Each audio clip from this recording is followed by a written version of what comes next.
সংরক্ষণের যে নীতিটা নিয়েছিল তারটা সেটা বাতিল হলো, সেটা যদি দেখেন যে এইখানে কিন্তু রাজ্য সরকার কোথাও না কোথাও আইনগত দিক থেকে ভুল করেছে। যেই ফাঁক ফোকর দিয়ে এই আইনটা কিন্তু বাতিল হলো এবং এত সংখ্যক মানুষ কিন্তু বঞ্চিত হলো। এইবার এই যে সার্টিফিকেট গুলো বাতিল হলো, সব থেকে বেশি ক্ষতিগ্রস্ত কারা হলো? ছাত্র সমাজ।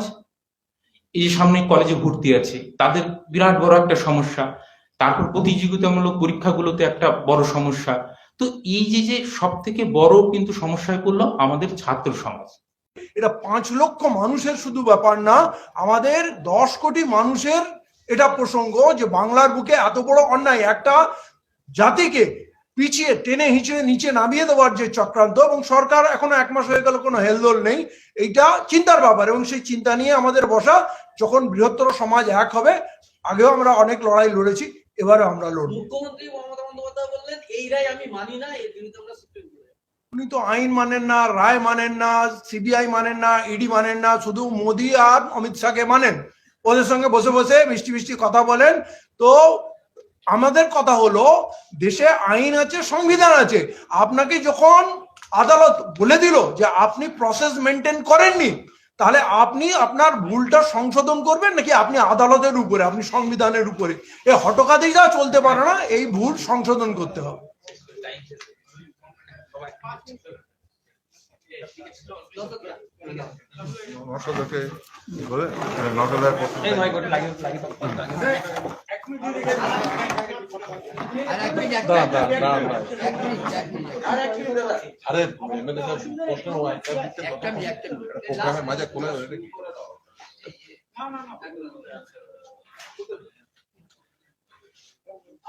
আপনি বিভিন্ন ইস্যু নিয়ে বিধানসভায় কথা বলেছেন, এই বিষয়টা নিয়ে এখনো বিধানসভায় কথা বলেননি, এই বিষয়ে বিধানসভায় আলোচনা আসবেন? দেখুন, ইস্যুটা হওয়ার পরে এখনো একদিন অধিবেশন হয়নি, সেটা বলা হয়নি।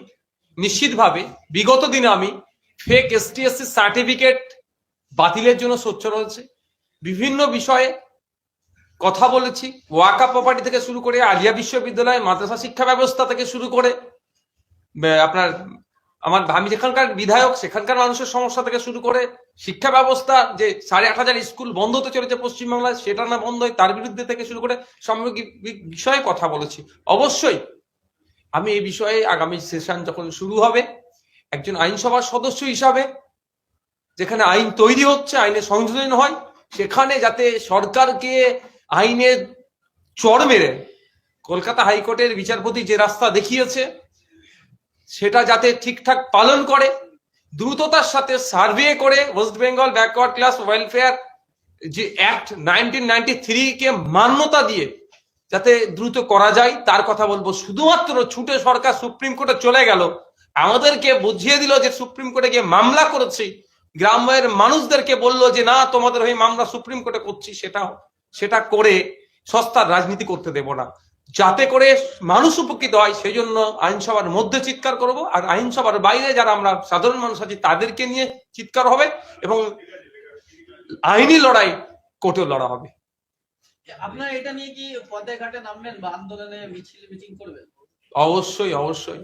বিগত দিনে ইতিহাস দেখুন না, আর যে কটা আন্দোলন সংগঠিত হয়েছে বা ফল পাওয়া গেছে তার একাধিক টাইপ এর আন্দোলন হয়েছে, সেই আন্দোলনটাও আগামী দিনে হবে। আজকে যা সূচনা হয়েছে, আজকে যারা এসে উঠতে পারেনি, আমাদের ইমতিয়াজ সাহেব আছেন, অধ্যাপক রবিউল সাহেব আছেন, কামরুজ্জামান সাহেব ছিলেন, আরো যারা আছেন, তাদের সাথে আলোচনা চলছে। আগামী দিনে তাদেরকে ঐক্যবদ্ধ করে আমরা আগামী দিনে পথেঘাট থেকে শুরু করে যেখানে যাবে সেই যে লেভেলের আন্দোলন আছে সবটা গণতন্ত্রকে মান্যতা দিয়ে প্রত্যেকটা লেভেলে আমরা পৌঁছাবো।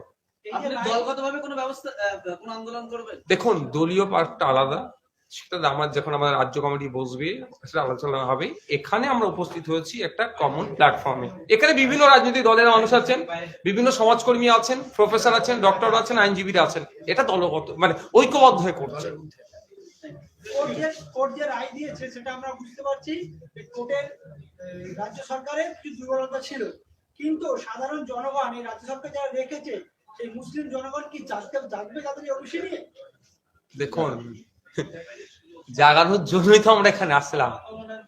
আমাদের ইমতিয়াজ সাহেব কি বললেন বলুন তো? একদিকে 47 মিসাইল নিয়ে তো একদিকে 47 মিসাইল নিয়ে আসছে আর আপনি এখানে ফুল তরকারি গোলাপ নিয়ে থাকে, তার সাথে লড়াই করে পারবেন না। স্যার বললেন শিক্ষা জাতির মেরুদণ্ড, তো এখন আমাদের প্রতিটা গ্রামাঞ্চলে কিভাবে শিক্ষা কি আলো পৌঁছাচ্ছে, সেভাবে কি শিক্ষা কি এখন তারা আমরা আমাদের মাদ্রাসাতে বা আমাদের নিজের কমকে কি শিক্ষিত করতে পেরেছি?